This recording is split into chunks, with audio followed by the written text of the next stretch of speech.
What happens when the woman everyone dismissed becomes the only person who can save a life?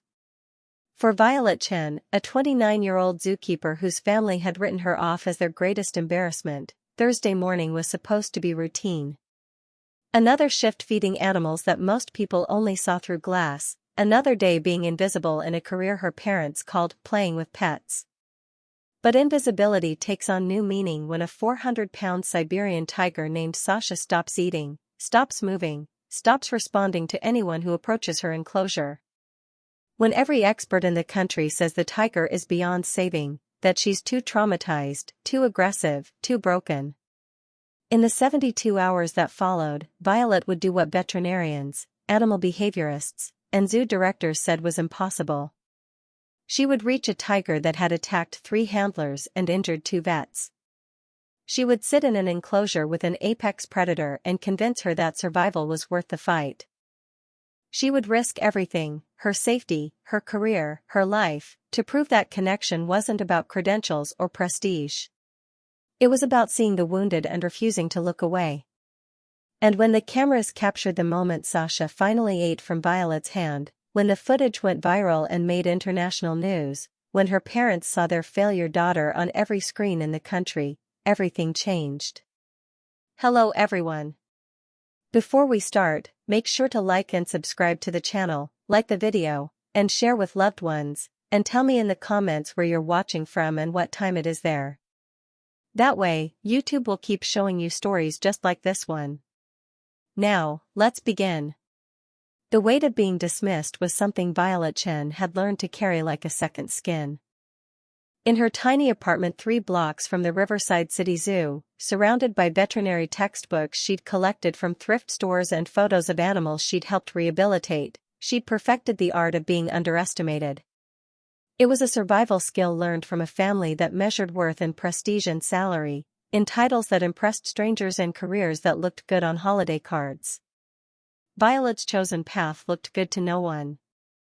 The breaking point had come 3 years ago, at her college graduation. She'd worked her way through state school studying wildlife biology, taken double shifts at a pet store to pay tuition, survived on instant ramen and determination. The degree itself wasn't from an Ivy League institution, her parents never let her forget that, but it represented something they'd never understand. It represented passion. Purpose. The audacity to choose meaning over money. She'd sent the graduation invitation 2 months in advance. Called to confirm they'd received it. Her mother's voice had been cool, measured, weighted with disappointment Violet had heard her entire life. Wildlife biology, Violet. You're really going through with this? I already went through with it, Mom. I'm graduating. I was hoping you and Dad could come. A pause. The kind of silence that spoke louder than words. Your father has a conference that weekend. I'm helping him network. You understand. It's my graduation. And it's his career.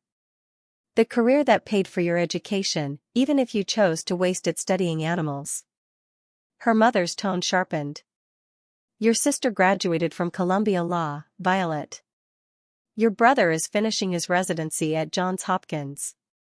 And you're going to work at a zoo for $32,000 a year. Forgive us if we don't feel particularly celebratory. The call had ended before Violet could respond. She'd sat in her dorm room, cap and gown hanging on the closet door, and realized that to her family, she would always be the disappointment. The daughter who chose wrong. The one who refused to be ambitious in ways they could brag about. Graduation day arrived sunny and warm. The stadium filled with families cheering, taking photos, celebrating their children's achievements. Violet walked across that stage to polite applause from strangers, accepted her diploma with tears streaming down her face, and looked out at the crowd searching for faces she knew wouldn't be there. 2 empty seats, 3rd row. Reserved for parents who valued networking over their daughter's milestone. After the ceremony, her phone had buzzed. A text from her father, "Congratulations on finishing. Hope you'll reconsider your career path. Let us know when you're ready to be serious about your future." That text was the last communication she'd had with them. 3 years of silence, of holidays spent alone, of accomplishments they'd never acknowledge because they'd decided her work didn't matter. But Violet had survived. She'd gotten the job at Riverside City Zoo, starting in the education department, working her way up to junior zookeeper. The pay was exactly as terrible as her mother predicted. The hours were brutal, early mornings, late nights, weekends, holidays. And she loved every single moment of it. Because here, in this world of enclosures and feeding schedules and animals that needed her, Violet mattered. The red panda who'd been rescued from illegal wildlife trade and learned to trust humans again because Violet spent 3 months sitting near his enclosure reading aloud. The injured barn owl who'd been hit by a car and wouldn't eat until Violet figured out he needed complete darkness to feel safe enough to feed. Every animal she helped, every small victory, felt like proof that her parents were wrong. But then came Sasha. The Siberian tiger arrived at Riverside Zoo on a Tuesday in October, transferred from a facility in Nevada that had shut down after animal welfare violations. She was 6 years old, 380 pounds of muscle and rage, with a scar across her left shoulder from an old injury that had healed wrong. The paperwork said she'd been kept in an enclosure too small, fed irregularly, subjected to loud crowds and inadequate care for most of her life. She arrived sedated, loaded into a specialized transport crate, her massive body unconscious but her presence still overwhelming. Violet had been part of the team receiving her, watching as the crate was carefully positioned in her new enclosure, 10 times larger than her previous home, with trees and grass and a pool designed to mimic her natural habitat.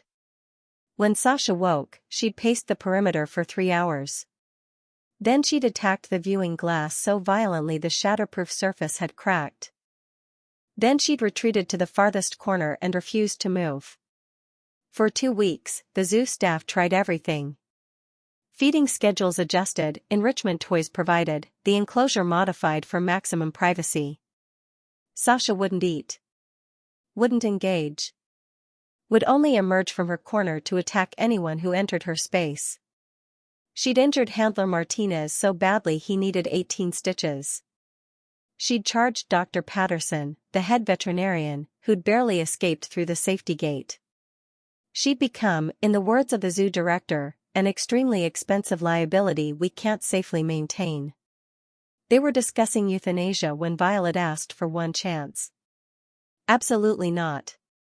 Director Chen, no relation, though Violet had spent her first year being asked if she'd gotten the job through family connections, had been adamant. We're not risking another injury. This tiger is traumatized beyond rehabilitation. You don't know that. Violet had stood in his office, her heart hammering, her voice steadier than she felt. You've had experts try to handle her like she's a problem to solve. But she's not a problem. She's terrified. She's dangerous. She's both. They're not mutually exclusive. Violet had pulled out her phone, showing him videos she'd compiled. Look at her body language. The way she positions herself in the corner, that's not aggression. That's defense. She thinks she's still trapped. She doesn't understand that this enclosure is safe, that we're not going to hurt her. And you think you can convince her of that? Director Chen's skepticism was palpable. Where every behaviorist and vet we've consulted has failed. I think I can try. And if I can't, you can proceed with your plan. Violet had met his eyes. But give me 72 hours. 3 days to see if I can reach her. He'd studied her for a long moment. This junior zookeeper who'd been with them for 3 years, who'd never caused problems, never pushed boundaries, who now stood in his office proposing something that violated every safety protocol they had. Why, he'd asked finally. Why risk yourself for a tiger that might kill you? Because everyone deserves someone who refuses to give up on them. The answer had risen unbidden, raw and honest. Because I know what it feels like to be written off. To have people decide you're not worth the effort. And I can't, her voice had cracked. I can't watch that happen to her without trying. Director Chen had made her sign liability waivers. Had insisted on safety protocols, remote monitoring, panic buttons, armed response team on standby. Had given her the 72 hours with visible reluctance.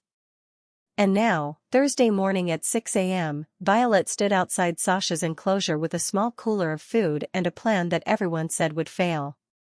The tiger watched her from the corner. Amber eyes tracking every movement, muscles coiled for violence, breath visible in the cold morning air. She was magnificent and terrifying in equal measure.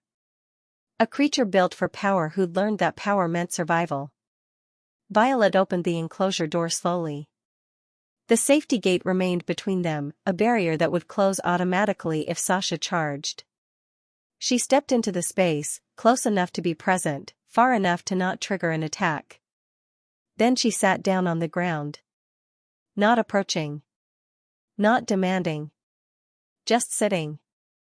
Being present in Sasha's territory without trying to control it. For 30 minutes, nothing happened. Sasha remained in her corner. Violet remained in hers. The silence between them was thick with tension and the distant sounds of the zoo waking, other animals stirring, staff beginning their rounds, the city beyond the walls starting its day. Then Violet began to speak. "I know you're scared," she said softly, not looking directly at Sasha. Predators interpreted direct eye contact as challenge. "I know you think this is another cage. Another place where people will hurt you or neglect you or use you for entertainment." Sasha's ear twitched. The smallest acknowledgement that she'd heard. "But this is different," Violet continued. "Nobody here wants to hurt you. We want you to heal. We want you to feel safe. I know that sounds like a lie because everyone who's ever controlled you has lied. But I'm not asking you to trust me. I'm just asking you to let me sit here." She opened the cooler and pulled out a piece of raw meat. Set it on the ground between them, then pushed it gently towards Sasha's side of the enclosure. "You don't have to eat it. You don't have to do anything. But it's here if you want it." Then Violet went silent. She'd learned from years of working with traumatized animals that sometimes presence spoke louder than words. Sometimes just sitting with pain, not trying to fix it or rush it or minimize it, was the most powerful thing you could do. Hours passed. The morning sun climbed higher. Other keepers began their rounds, checking on Violet through the monitoring system, texting to ask if she was okay. She responded with thumbs up and stayed. At noon, Sasha stood. The movement was sudden enough to make Violet's heart leap, but she forced herself to remain still. The tiger walked 3 steps forward, then stopped. Assessing. Calculating. Violet kept her gaze on the ground, her posture relaxed, non-threatening. Sasha took another step. Then another. She was 10 feet away now, close enough that Violet could see the scar tissue on her shoulder, the way her muscles moved beneath her striped coat, the intelligence in her eyes. Close enough to kill. "Hi," Violet whispered. "You're so beautiful, Sasha. Has anyone ever told you that? You're absolutely magnificent." The tiger's amber eyes fixed on her. For one crystallized moment, predator and prey existed in the same space without violence. Then Sasha's gaze moved to the meat on the ground. She sniffed it once. Twice. Her body remained tense, ready to flee or fight. But slowly, so slowly, she lowered her massive head and took the meat in her jaws. She retreated to her corner to eat it. But she'd eaten. For the first time in 2 weeks, she'd accepted food. Violet felt tears stream down her face. She didn't move, didn't celebrate, didn't break the fragile trust that had just been established. She simply sat in the space with a tiger who'd decided, for just a moment, that maybe survival was possible. When Violet finally left the enclosure 6 hours later, Director Chen was waiting with the senior staff. "She ate," he said, and his voice carried something between disbelief and awe. "After 2 weeks of refusing everything, she ate." "She needed to know she had a choice," Violet said quietly. That taking the food didn't mean surrendering her safety. The behaviorists said that wouldn't work. That tigers don't respond to that kind of approach. The behaviorists were treating her like a problem to solve. Violet's exhaustion made her honest, stripped away the politeness she usually used with authority. I treated her like someone who'd survived something terrible and needed time to remember what safe felt like. Director Chen studied her face. You're back tomorrow? If you'll let me. You have 2 more days. Use them. But what happened over those next 48 hours would change everything. Day 2 began the same way, Violet entering the enclosure, sitting in her spot, speaking softly to Sasha. But this time, the tiger approached within the first hour. Still cautious, still ready to bolt, but curious now. Testing the boundaries of this strange new interaction. Violet had brought more food and something else, a large ball, the kind used for enrichment with big cats. She rolled it gently across the ground, not toward Sasha, just rolled it. Movement without threat. Sasha watched. Then, to Violet's shock, she batted at it with one massive paw. You want to play? Violet's voice carried wonder. Yeah? Let's play. For 20 minutes, they engaged in something that looked almost like a game. Violet would roll the ball. Sasha would bat it back. No contact between them, but communication happening. A language beyond words, built on patience and presence. The zoo staff watched via monitors, several of them crying. Dr. Patterson stood beside Director Chen, shaking her head in disbelief. This shouldn't be working, the veterinarian said. Everything we know about traumatized predators says this approach is too passive. Maybe, Director Chen said quietly, that's why it's working. Maybe she needed passive. Maybe she needed someone who didn't need anything from her. By day 3, Sasha was eating regularly. She'd started using the pool, exploring her enclosure, showing signs of the behaviors a healthy tiger should display. And when Violet entered that morning, Sasha was waiting. Not in the corner. Near the center of the enclosure, her posture relaxed in ways it hadn't been since her arrival. Violet sat in her usual spot. This time, Sasha approached immediately. She circled Violet once, twice, a predator's assessment. Then she did something that made everyone watching hold their breath. She lay down. 3 feet from Violet. Still alert, still powerful, but choosing proximity over distance. Can I? Violet extended her hand slowly, palm down, fingers loose. The universal gesture of offering contact without demand. Sasha's eyes tracked the movement. For 5 seconds that felt like hours, nothing happened. Then the tiger shifted, moving her massive head toward Violet's hand. The moment contact happened, Violet's palm against Sasha's fur, cameras captured it. The senior photographer had been documenting the entire 3 days, and this shot, this impossible moment of connection between broken human and wounded animal, would become the image that changed Violet's life. Sasha allowed the touch for 10 seconds. Then she stood and walked to the pool, settling in the water like she'd finally found home. Violet left the enclosure to applause from the gathered staff. Director Chen was smiling, genuinely smiling, for the first time since Violet had known him. You did it, he said simply. You actually did it. She did it, Violet corrected. She decided to trust. I just gave her the space to make that choice. We're calling a press conference, Director Chen continued.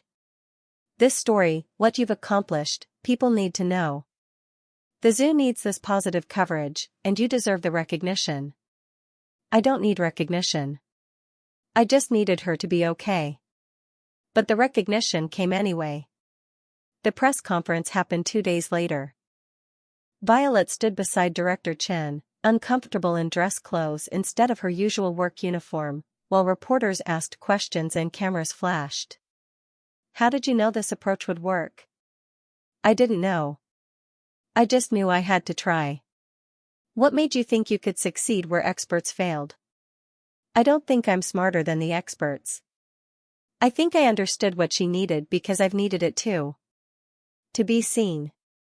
To be given time. To have someone refuse to give up. The questions continued, but it was the photographs that went viral. Violet sitting in the enclosure with Sasha. Violet's hand touching the tiger's head. The visible connection between them, the trust that shouldn't exist but did. News outlets picked up the story. National news, then international. Zookeeper saves tiger through radical compassion. Woman risks life to reach traumatized predator. The tiger whisperer. Within a week, Violet's face was everywhere. Television interviews, magazine articles, social media posts shared millions of times. The story resonated because it was rare, a moment of genuine connection in a world that felt increasingly isolated. Hope packaged in the image of a small woman and a massive tiger choosing gentleness over violence. And in a house 3 states away, Violet's parents saw their daughter on the news. Her mother called first. The phone rang on a Tuesday evening while Violet was preparing Sasha's evening meal. She almost didn't answer, the number wasn't saved, and she'd gotten used to ignoring unknown calls from reporters. But something made her pick up. Violet? It's Mom. 3 years of silence, and those were the first words. No apology, no acknowledgement of the gap. Just expectation that Violet would accept the contact. Mom. Violet's voice came out flat. I'm surprised to hear from you. We saw you on the news. That thing with the tiger. Your father and we're very. A pause. Impressed. Impressed. Not proud. Not sorry for missing her graduation. Just impressed, like Violet had performed a party trick. Thank you. What else was there to say? We were thinking maybe you could come home for Thanksgiving. Your sister will be there, and your brother. We could celebrate your success. Success. Now that it was visible, valuable, worthy of public attention, suddenly it mattered. I work Thanksgiving, Violet said. Animals need care every day. Surely you could take one day off. This is family, Violet. The word, family, landed like a stone. This woman who'd chosen networking over her daughter's graduation, who'd spent 3 years in silence, who'd only called when Violet became someone they could brag about. I appreciate the invitation, Violet said carefully, but I need to go. I have work to do. Violet, don't be difficult. We're trying to, I have to go. Goodbye, Mom. She ended the call before her mother could respond. Stood in the prep kitchen surrounded by raw meat and medication dosages and the sound of her own ragged breathing. They didn't want her. They wanted the success story. The daughter they could finally point to with pride because strangers had validated her worth. But what happened next shocked everyone. The email arrived 3 weeks later, sent to the zoo's general account and forwarded to Violet by Director Chen's assistant. The subject line read, Invitation to National Wildlife Conservation Awards. Inside was a formal invitation to receive the Young Conservationist Award, given annually to individuals under 35 who'd made significant contributions to wildlife welfare. The ceremony would be held in Washington, D.C., broadcast nationally, attended by major figures in conservation, zoology, and environmental protection. This is massive, Director Chen said when he called her into his office. Do you understand what this means? This award has launched careers. Previous recipients have gone on to run major conservation programs, advise on national policy, direct zoological institutions. Violet stared at the invitation, her hands shaking. I just helped one tiger. You showed the world what compassion looks like in practice. You proved that connection matters more than credentials. That's worth celebrating. He smiled. The zoo will cover all your expenses. And Violet? Your family is invited. Most recipients bring their parents, siblings, significant others. Her family. The people who deemed her career worthless until it became prestigious. Violet accepted the award invitation but didn't tell her parents. Didn't reach out, didn't extend an olive branch.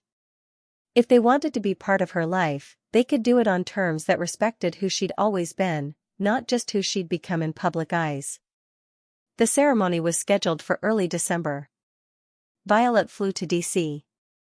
alone, checked into the hotel alone, attended the pre-ceremony reception alone. Other recipients were there with entourages, parents, partners, colleagues. She stood by the hors d'oeuvres feeling exactly as out of place as she had at her graduation. Until Dr. Patterson appeared at her elbow. "Didn't think I'd let you do this alone, did you?" The veterinarian smiled. "Besides, someone needs to make sure you don't spend the whole evening talking to the potted plants." They weren't alone for long. Director Chen arrived with 3 other Riverside staff members. Marcus, the senior keeper who'd been her mentor. Jenna, from education, who'd become a friend. Luis, from maintenance, who'd built specialized enrichment toys for Sasha. "You're all here?" Violet felt tears burn behind her eyes. "Of course we are," Marcus said gruffly. "Your family." Family shows up. The word, family, landed different this time. Warm instead of weighted.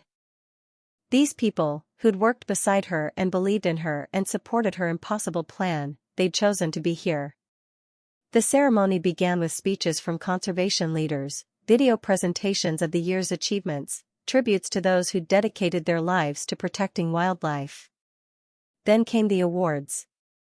When Violet's name was called, when the presenter described her work with Sasha and showed the photographs of that impossible connection, the audience stood.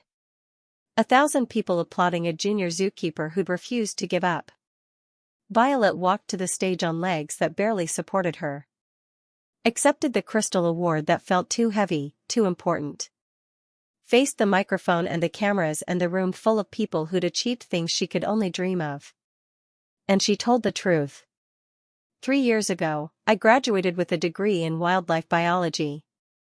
My parents didn't come to my graduation because they thought my career choice was a waste. For 3 years, we didn't speak because I chose passion over prestige, meaning over money. Her voice strengthened. I'm not telling you this for sympathy. I'm telling you because I know I'm not the only one in this room who's been dismissed. Who's chosen a path others didn't value. Who's been told their work doesn't matter. She looked out at the audience, saw people nodding, saw recognition in dozens of faces. Sasha the tiger taught me something important. She taught me that being seen matters. That having someone refuse to give up on you, even when you're at your worst, can mean the difference between survival and surrender. Violet's voice cracked. So to everyone watching who's ever felt invisible, who's ever been told they're not enough, you are enough. Exactly as you are. Your work matters. Your passion matters. And you don't need anyone's permission to know your worth. The standing ovation was thunderous. But Violet barely heard it. She was looking at the live broadcast screen, knowing her parents might be watching, hoping they'd hear what she'd finally learned to believe. She didn't need their approval anymore. She had her own. The aftermath was overwhelming. More interviews, more offers, more attention than Violet knew how to handle. A wildlife documentary wanted to feature her work. A major zoo in California offered her a senior keeper position with triple her current salary. Publishing companies reached out about writing a book. But Violet turned them all down. I appreciate the opportunities, she told Director Chen when he tried to convince her to at least consider the California offer. But my work is here. With Sasha and the other animals who need someone who sees them. You could have a national platform. Influence policy. Make a bigger impact. Maybe, Violet agreed. Or maybe my impact is supposed to be smaller. Quieter. One animal at a time, one person at a time, showing that connection is possible even in the hardest circumstances. He'd smiled then, understanding. You're staying. I'm staying. Her parents called again the day after the ceremony. This time, her father was on the line. Violet, that speech. The things you said about us. His voice carried something between embarrassment and defensiveness. That wasn't fair. We've always wanted what's best for you. No, Violet said calmly. You wanted what looked best. There's a difference. We supported your education. We paid for, and you made me feel worthless for choosing how to use it. The words came easier now, strengthened by the validation she'd found in her work, in her colleagues, in the animals who'd trusted her. I needed you at my graduation, Dad. I needed you to be proud of me for choosing something I loved, even if it wasn't what you'd planned. And you weren't there. Silence on the other end. Then, quietly, I'm sorry. 2 words. Insufficient and essential. Thank you for saying that, Violet said. But I need you to understand something. I'm not going to change who I am to make you comfortable. I'm not going to pursue prestige to earn your approval. This is who I am, a zookeeper who sits with traumatized tigers and makes $40,000 a year and loves every single moment. If you can accept that, really accept it, we can try to rebuild. But if you're only calling because I'm suddenly someone you can brag about, then I'd rather we stay honest about the distance between us. Another pause. Then, can we come visit? See where you work? Meet this tiger everyone's talking about? The request was small. Tentative. Not enough to erase 3 years, but maybe the beginning of something. Yeah, Violet said. You can visit. They came 2 weeks later. Her mother, her father, even her sister and brother who she hadn't seen since that graduation day. They toured the zoo, met her colleagues, watched through safety glass as Violet entered Sasha's enclosure for the daily enrichment session. The tiger had filled out, her coat glossy with health, her movements confident. When Violet sat in her usual spot, Sasha approached immediately, no hesitation now, just trust. She settled beside Violet, close enough to touch, and accepted the gentle strokes along her head and neck. Violet's mother pressed her hand against the glass, tears streaming down her face. She's beautiful. And you, her voice broke. You're so good at this. So natural. I never understood, but watching you. She looked at Violet through the barrier. I'm sorry we didn't see it sooner. I needed you to see it when it wasn't impressive, Violet said quietly. When it was just me choosing what I loved. That's when I needed you to believe in me. I know. Her mother's honesty was raw, painful. And we failed you. But if you'll let us, we'd like to try to do better. To actually know you, not just the version of you that fits our expectations. Violet looked at her family, these people who'd hurt her, disappointed her, who'd spent 3 years proving their love was conditional. They weren't perfect. This wasn't a fairy tale reconciliation where everything suddenly became okay. But they were here. They were trying. And maybe that was enough to start rebuilding. Okay, Violet said. Let's try. 6 months later, Riverside Zoo opened a new big cat conservation center, funded by donations that had poured in after Violet's story went viral. Sasha was the first resident, her spacious habitat designed with input from Violet about what traumatized predators needed to truly heal. The opening ceremony drew crowds. Media coverage. Conservationists from around the country. And there, in the front row, sat Violet's family. Her mother, her father, her sister, her brother. They'd come for every major moment since that first visit, her promotion to senior keeper, the publication of her first research paper on trauma-informed animal care, the smaller daily victories that made up her life. They weren't perfect. Her mother still sometimes made comments about career trajectory. Her father still didn't fully understand why Violet chose this work. But they showed up. They tried. They learned to love her as she was, not as they'd wanted her to be. During her speech at the opening ceremony, Violet stood before the crowd and told them about Sasha's journey. About trauma and healing and the power of refusing to give up. She didn't mention her own journey, that felt too private, too raw. But she thought about it. About being dismissed and finding worth anyway. About being invisible and learning to see yourself. About choosing passion over prestige and discovering that the choice itself was the victory. After the ceremony, Violet entered Sasha's new habitat for a private moment. The tiger approached immediately, rubbing her massive head against Violet's side in greeting. They sat together in the grass, woman and predator, both of them scarred by their pasts, both of them choosing to keep living anyway. "We did it," Violet whispered, stroking Sasha's fur. "We survived. We healed. We proved them all wrong." Sasha's rumbling purr was agreement enough. From outside the habitat, Violet's mother watched through the glass. Beside her, Director Chen smiled. "Your daughter is remarkable," he said. "I know," Violet's mother replied softly. "I just wish I'd known it sooner. Before she had to prove it to the world. Better late than never.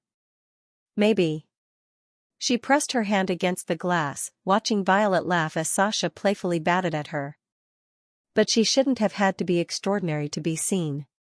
She deserved that when she was just her. Inside the habitat, Violet felt her phone buzz. A text from her mother, "I'm proud of you. Not because of the awards or the attention. I'm proud because you chose what you loved even when it cost you everything. I should have said that 3 years ago. I'm saying it now." Violet read the message twice. It wasn't enough to erase the pain of being dismissed, of spending her graduation alone, of 3 years of silence. But it was something. A beginning. A choice to try. She typed back, "Thank you. That means more than you know." And maybe that was the real victory, not the award or the recognition or proving her parents wrong. It was learning that her worth didn't depend on their validation. That she could survive their rejection and come out stronger. That being dismissed by people who were supposed to love her unconditionally didn't diminish her value. It just meant they'd been looking at the wrong measures all along. Violet left the habitat as the sun set, painting the sky in shades of amber and gold. Tomorrow she'd be back, doing the quiet work she loved. Feeding animals, monitoring health, building trust with creatures the world had given up on. No cameras. No crowds. Just her and the animals who needed someone to refuse to walk away.